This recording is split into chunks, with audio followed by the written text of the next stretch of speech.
રાજસ્થાનના ટોંક પંથકની પણ વાત કરી લઈએ। નદીઓ આ વિસ્તારમાં ગાંડીતૂર થઈ છે। નદી નાળાએ રૌદ્ર સ્વરૂપ ધારણ કરતા લોકોને નદી કિનારે ન જવા માટે તંત્ર દ્વારા સૂચના આપી દેવામાં આવી છે। ભારે વરસાદના કારણે નદીનું જે જળસ્તર છે તે સતત વધી રહ્યું છે। કોઝવે પાણીમાં ગરકાવ થઈ ચૂક્યો છે। જોખમી સ્થળો પર ચેતવણીના બોર્ડ પણ લગાવવામાં આવ્યા છે। બેરિકેડ લગાવવામાં આવ્યા છે।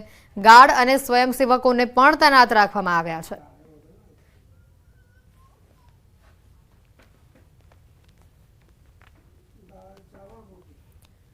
સાથે રાજસ્થાનના ધौलपुરમાં पार्वती नदीમાં ઘોડાપૂરની સ્થિતિ ઊભી થઈ છે। ભારે વરસાદના પગલે पार्वती નદીનો પ્રવાહ વધતા પુલ પાણીમાં ગરકાવ થયો છે। પુલ પરથી ધસમસતા પાણીના પ્રવાહના કારણે વાહન વ્યવહાર ખોરવાયો છે। पार्वती નદીનું તોફાની રૂપ જોવા સ્થાનિકોની ભીડ ઉમટી હતી।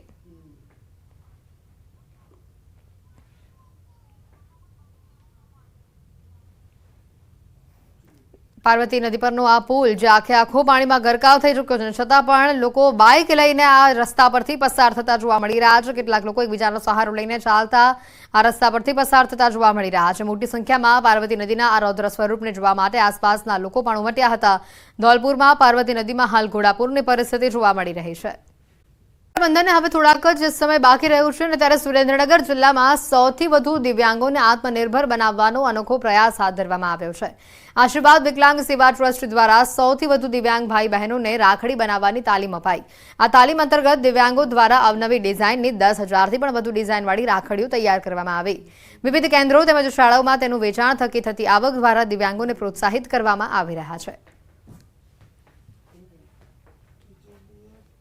राजभोग संस्था द्वारा आशीर्वाद ट्रस्ट द्वारा बाळकोना विकलांग बाळको द्वारा राखड़ीओ बनाववामां आवेली छे अने सरस सस्ती बाळक राखड़ीओ छे अने बधा बाळकोने खूब ज गमे एवी छे अने बधा वधु बाळको अथवा वालीओ राखड़ीओ खरीदे अने एमांथी जे पैसा आवक थाय छे ए बधी आवक आपणे विकलांग बाळकोना लाभार्थे ज वापरवामां आवे छे। એટલે વધુ વાલીઓ રાખડીઓ ખરીદે એવી માટે વિનંતી કરું છું। દિવ્યાંગ બાળકો જે છે અમારે રક્ષાબંધન પર્વ આવતો હોતી રાખડી બનાવે છે, તો રાખડી બનાવીને 10,000 જેવી રાખડી ત્રણેય સંસ્થામાં થઈને 101 જેવા બાળકો બનાવે છે અને જે બાળકો બનાવે છે એને અમે એમનું મહેનતાણું આપીએ છીએ અને એ લોકો ઘરે પગભર થઈ અને એમને મદદરૂપ થાય છે વાલીને। તો જે બાળકો રાખડી બનાવે છે અમે અલગ અલગ સ્કૂલોમાં સામાજિક સંસ્થાઓમાં જઈને એનું સેલિંગ કરીએ છીએ અને જે ત્યાંના જે બાળકો હોય છે એ લોકો અમને મદદરૂપ થાય છે। આ મુખ્ય શું હેતુ છે આ રાખડી બનાવવાનો?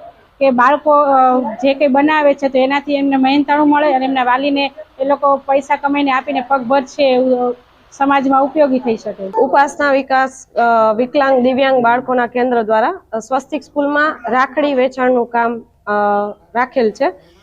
દિવ્યાંગ બાળકો દ્વારા જે રાખડી બનાવવામાં આવે છે એ સ્વસ્તિક સ્કૂલમાં વિતરણ એટલા માટે રાખેલ છે કે બાળકો જે છે એમનામાં સેવાભાવની વૃત્તિ જે છે કેળવાય, સાથે સાથે શિક્ષણની સાથે સાથે સંસ્કારનું સિંચન પણ થઈ શકે। આ જે દિવ્યાંગ બાળકો જે છે એમના દ્વારા જે બનાવેલી રાખડીનું વેચાણ અહીંયા રાખેલ છે તો એના અંતર્ગત બાળકો જે છે એમને કોઈને કોઈ રીતે ઉપયોગી થઈ શકાય, સાથે સાથે બજાર કરતા બહુ જ નજીવી કિંમતે અહીંયા રાખડીનું વેચાણ કરવામાં આવેલ છે। ગરડા રોડ પર આવેલા કેશવ પાર્કના રહીશો પ્રાથમિક સુવિધાના અભાવે અનેક સમસ્યાઓનો સામનો કરી રહ્યા છે। વિસ્તારમાં પાણી, રસ્તા, ગટર લાઇન સહિતની સુવિધાઓ ન મળતી હોવાની ફરિયાદ છે। રસ્તા પર ગટરના ગંદા પાણી ઉભરાતા સ્થાનિકો ત્રાહિમામ પુકારી ઉઠ્યા છે અને વિસ્તારમાં રોગચાળો ફેલાવાની ભીતિ સેવી રહ્યા છે। અનેક વખત રજૂઆતો છતાં સમસ્યાનું નિરાકરણ ન આવતા સ્થાનિકો રોષે ભરાયા છે અને જલ્દી સુવિધા પૂરી પાડવામાં આવે નહીં તો આગામી સમયમાં ઉગ્ર આંદોલન કરશે તેવી ચીમકી પણ ઉચ્ચારી છે।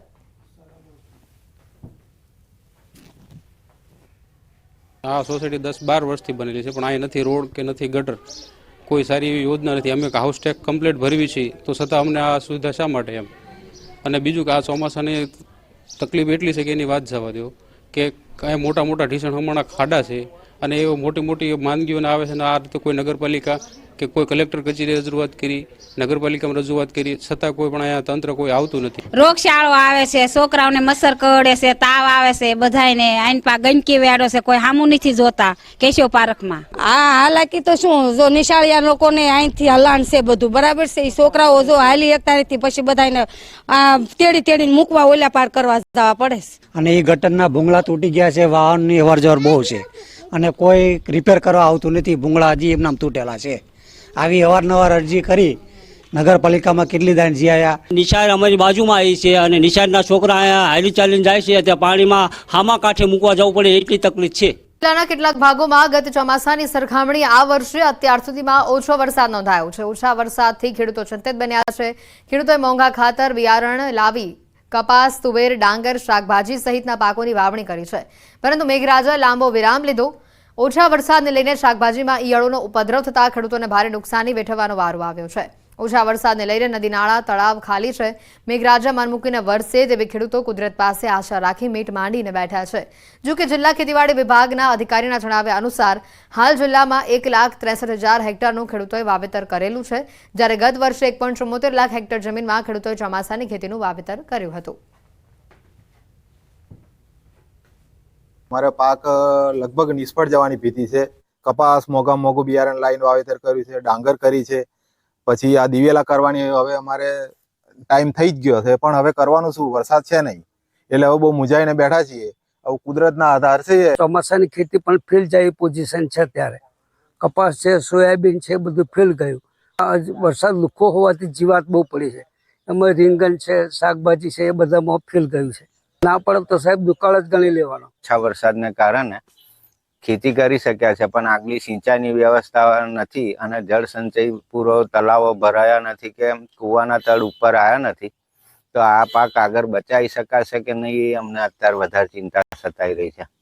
એટલે જો 2-2 વર્ષ આ ખેતીનો માર પડે તો ખેડૂતને બહુ મોટું નુકસાન જાય એવું છે. ઘાસચારાના પાકો અને શાકભાજીના પાકોનું પણ મોટા પ્રમાણમાં વાવેતર થયેલું છે.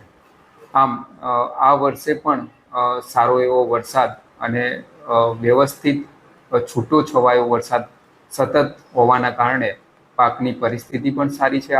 અમદાવાદના વાસણા બેરેજના દરવાજા પણ ખોલવામાં આવ્યા હોવાની માહિતી છે. સાબરમતી નદીમાં પાણી છોડવામાં આવશે. નીચાણવાળા વિસ્તારોને જેના પગલે એલર્ટ આપવામાં આવ્યું છે. સાબરમતી નદીમાં 2,970 ક્યુસેક પાણી છોડવામાં આવશે. ધોળકા, બાવળા, સાણંદમાં તકેદારી રાખવા માટેની સૂચના આપી દેવામાં આવી છે.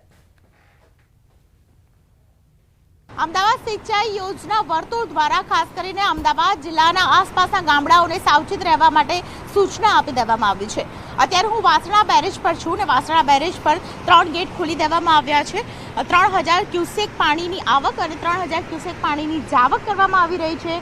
3 ગેટ દ્વારા ખાસ કરીને પૂરથી સંભવિત જે અસર થાય તેવા ગામોને એલર્ટ આપી દેવામાં આવ્યું છે. સૌથી મહત્વની વાત છે કે અમદાવાદ જિલ્લાની અંદર સાબરમતી, સાણંદ, બાવળા, ધોળકા, વેજલપુર, વટવા અને દસક્રોઈ તમામ ગામોમાં આ પ્રકારની સૂચના આપી દેવામાં આવી છે, જેથી કરીને નીચાણવાળા ભાગોની અંદર જે ગામના લોકો રહે છે તે લોકોને સૂચના આપીને ત્યાંથી તેમને સ્થળાંતર કરવામાં આવે અથવા તો સાવચેતી ભર્યા પગલાં લેવામાં આવે. આ પ્રકારના જે કહેવાય કે એલર્ટ આપી દેવામાં આવ્યું છે સિંચાઈ યોજના વર્તુળ દ્વારા, જેથી કરીને નીચાણવાળા વિસ્તારમાં રહેતા લોકોને એક એલર્ટ આપી દેવામાં આવે. ઉપરવાસમાં જે વરસાદ પડ્યો અને તેને કારણે સાબરમતીમાં નવા નીર આવ્યા છે, પરંતુ આ નવા નીરની સાથે જે પાણી છોડવામાં આવી રહ્યું છે તે કોઈની માટે અસરગ્રસ્ત મોટી અસર ન પામે તે માટે વિશેષ પ્રકારે તકેદારીના ભાગરૂપે ખાસ કરીને એક્શન મોડમાં તંત્ર છે અને તેની સાથે તેમને એલર્ટ પણ આપી દેવામાં આવ્યું છે. કેમેરા પર્સન પંકજ બકવાણા સાથે દીપિકા કુમાર, ન્યૂઝ 18 ગુજરાતી, અમદાવાદ. પાડોશી રાજ્યમાં વરસાદ જોવા મળી રહ્યો છે, જેના કારણે ગુજરાતના ડેમોમાં પણ નવા નીરની આવક થઈ છે. દક્ષિણ ગુજરાતના ઘણા ડેમોમાં પાણીની સારી આવક જોવા મળી રહી છે. નવસારીના વાંસદાનો જૂજ ડેમ ઓવરફ્લો થયો છે. જૂજ ડેમ ઓવરફ્લો થતાં આ વિસ્તારના ખેડૂતોને વર્ષભર પાણી મળી રહેશે. ખેતી અને પીવાલાયક પાણી તેઓને પૂરતા પ્રમાણમાં મળી રહેશે. જૂજ ડેમના મનમોહક આકાશી દ્રશ્યો પણ સામે આવ્યા છે.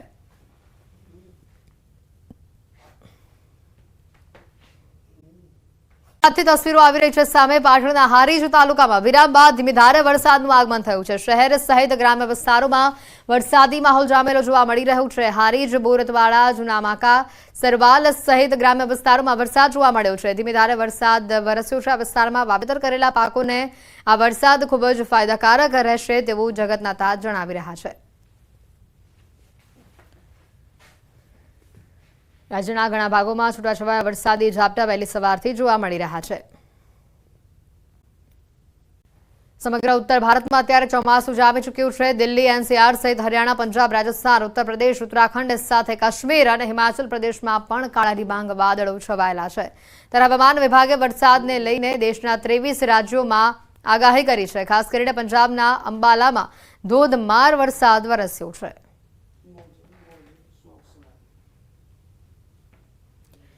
દિલ્હીના ગુરુગ્રામની તસવીરો પણ અહીંયા સામે આવી રહી છે। આ વિસ્તારમાં પણ ભારે વરસાદ ખાબકતો જોવા મળ્યો। ધોધમાર વરસાદના પગલે ઠેર ઠેર જળભરાવાની સ્થિતિ સર્જાઈ છે। દ્રશ્યોમાં જોઈ શકાય છે કે ચારો તરફ જળબંબાકાર છે। રસ્તા પર સૈલાબ જેવી સ્થિતિ સર્જાતા વાહન ચાલકોને ભારે હાલાકીનો સામનો કરવો પડ્યો। કેટલાક સ્થળે વાહનો બંધ પડી જવાની પણ ઘટનાઓ બની છે। રસ્તા પર નદીના પાણી વહી રહ્યા હોય તેવો ઘાટ ઘડાયો છે। શું આગળ બિહારની તો ભાગલપુરમાં ગંગા નદીના જળસ્તર વધતા પૂર જેવી સ્થિતિ અત્યારે ઊભી થઈ છે। મોતીચક ગામ બેટમાં ફેરવાતા સ્થાનિકોને ભારે હાલાકી વેઠવી પડી રહી છે। લોકોના ઘરોમાં પાણી ભરાઈ જતા લોકોને ભારે નુકસાની વેઠવાનો વારો આવ્યો છે। જોઈ શકાય છે તસવીરોમાં આ વિસ્તાર આખે આખો પાણીમાં ગરકાવ છે। કેડસમા પાણીમાંથી લોકોને પસાર થવું પણ મુશ્કેલી ભર્યું બની ગયું છે। લોકોના ઘરમાં પાણી ઘૂસતા લોકોની ઘરવખરીને મોટા પાયે નુકસાન થયું છે। રાજધાની દિલ્હીમાં વરસાદી માહોલ જામેલો જોવા મળી રહ્યો છે। ગાજવીજ અને ભારે પવનની સાથે મેઘરાજાની પધરામણી થઈ છે। ધોધમાર વરસાદ થતા વાતાવરણમાં ઠંડક પ્રસરી છે। દિલ્હીની તસવીરો ભારે વરસાદ હાલ દિલ્હીમાં પણ જોવા મળી રહ્યું છે। ધોધમાર વરસાદ વરસતા વાતાવરણમાં ઠંડક પ્રસરી છે। પૂરના શાહપુરામાં છેલ્લા 3 દિવસથી વરસાદી માહોલ છે। ભારે પવનની સાથે અનેક વિસ્તારોમાં ધોધમાર વરસાદ પડી રહ્યો છે। રસ્તા પર વરસાદી પાણી ફરી વળતા વાહન ચાલકોને હાલાકી વેઠવવાનો વારો આવ્યો છે। રાજસ્થાનના જયપુરમાં ધોધમાર વરસાદ જોવા મળી રહ્યો છે। જયપુરમાં ધોધમાર વરસાદ વરસવાના કારણે રસ્તાઓ નદીમાં પરિવર્તિત થઈ ચૂક્યા છે। જયપુરમાં ભારે વરસાદને લઈને લોકોને હાલાકી વેઠવાનો વારો આવ્યો છે। રાજસ્થાનના અજમેર જિલ્લાની પણ વાત કરી લઈએ, ત્યાં પણ ભારે વરસાદ જોવા મળી રહ્યો છે અને જેના કારણે જનજીવન પ્રભાવિત થયું છે। નવા નીરની આવક થતાં નદી નાળા તોફાની બન્યા છે। ભારે વરસાદના પગલે નદીએ પોતાનું રૌદ્ર રૂપ બતાવ્યું છે। શહેરમાં જળબંબાકારની સ્થિતિ અત્યારે જોવા મળી રહી છે। નીચાણવાળા વસાહતો અને પૂરગ્રસ્ત વિસ્તારોની અંદર અત્યારે પાણી ભરાઈ ચૂક્યા છે, જેના પગલે વાહન ચાલકો અને રાહદારીઓને મુશ્કેલીઓનો સામનો કરવો પડી રહ્યો છે। ભારે વરસાદથી અનેક ગામોનો સંપર્ક કપાયો છે। વરસાદ ખાબકતા વારાણસીના 85 ઘાટ ગંગામાં ડૂબી ગયા છે। યુપીના 12 જિલ્લામાં પૂર જેવી પરિસ્થિતિ છે। વારાણસીમાં કાશી વિશ્વનાથ કોરિડોરની સીડીઓ સુધી ગંગાનું પાણી પહોંચી ચૂક્યું છે અને જેના કારણે બાબા વિશ્વનાથ ધામના ગંગા દ્વાર સહિત 3 દરવાજાથી પ્રવેશ બંધ કરી દેવામાં આવ્યો છે। આ તસવીરો તમે જોઈ શકો છો। કમરથી ઉપરના પાણી આ વિસ્તારમાં ભરાઈ ચૂક્યા છે। 85 ઘાટ ગંગામાં ડૂબી ગયા છે। વારાણસીથી આ તસવીરો। યુપીના 12 જિલ્લામાં હાલ પૂરની પરિસ્થિતિનું નિર્માણ થયું છે। ઉત્તરાખંડના હરિદ્વારમાં પણ મેઘરાજા મેઘતાંડવ કરી રહ્યા છે। ધોધમાર વરસાદ થતા ચિલ્લા ડેમમાં ગાબડું પડ્યું છે। ડેમમાં ગાબડું પડતા જળબંબાકાર જેવી સ્થિતિ સર્જાઈ છે। ઋષિકેશ તરફથી આવતા લોકો જીવના જોખમે કોઝવે પસાર કરતા નજરે પડી રહ્યા છે।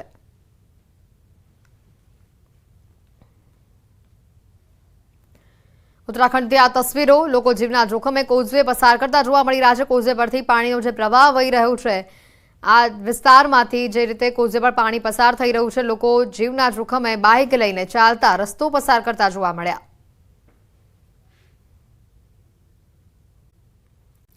તો આ તરફ મુશળધાર વરસાદે હિમાચલ પ્રદેશની હાલત પણ બગાડી નાખી છે। સતત અને અવિરત વરસાદના કારણે હિમાચલની નદીઓ ગાડી તૂર થઈ છે। ધસમસતા પાણી વહેતા થતા કેટલાક વિસ્તારો બેટમાં ફેરવાઈ ચૂક્યા છે। મંદિર પણ પાણીમાં ગરકાવ થયું હોવાના આ દ્રશ્યો સામે આવ્યા છે।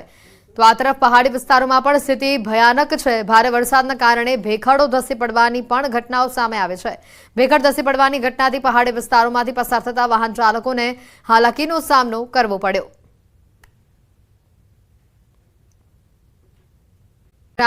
સિરમૌર જિલ્લામાં છેલ્લા કેટલાય કલાકોથી સતત અનરાધાર વરસાદ જોવા મળી રહ્યો છે અને જેના કારણે જનજીવન અહીંયા પ્રભાવિત થયું છે। સિરમૌર જિલ્લામાં મોડી રાતથી જ ભારે વરસાદ ચાલુ છે। અનેક રસ્તાઓ પર અવરજવર બંધ કરવામાં આવી છે। સતત વરસાદના કારણે નદી નાળાના જળસ્તરમાં પણ વધારો જોવા મળ્યો છે। નાહનમાં ધોધમાર વરસાદથી નદીઓ ગાંડી તૂર થઈ છે। નદી નાળામાં પૂરની પરિસ્થિતિ ઊભી થઈ છે। કેટલાક પુલ પાણીમાં ગરકાવ થવાના આરે છે। ભારે વરસાદના કારણે યમુના અને માર્કંડા નદીઓ ખતરાના નિશાનથી ઉપર વહી રહી છે। તેથી વહીવટીતંત્ર લોકોને સતત એલર્ટ રહેવાની અપીલ કરી રહ્યું છે। ભારે વરસાદના કારણે અનેક વીઘામાં વાવેલો ડાંગરનો પાક સંપૂર્ણપણે નાશ થયો છે।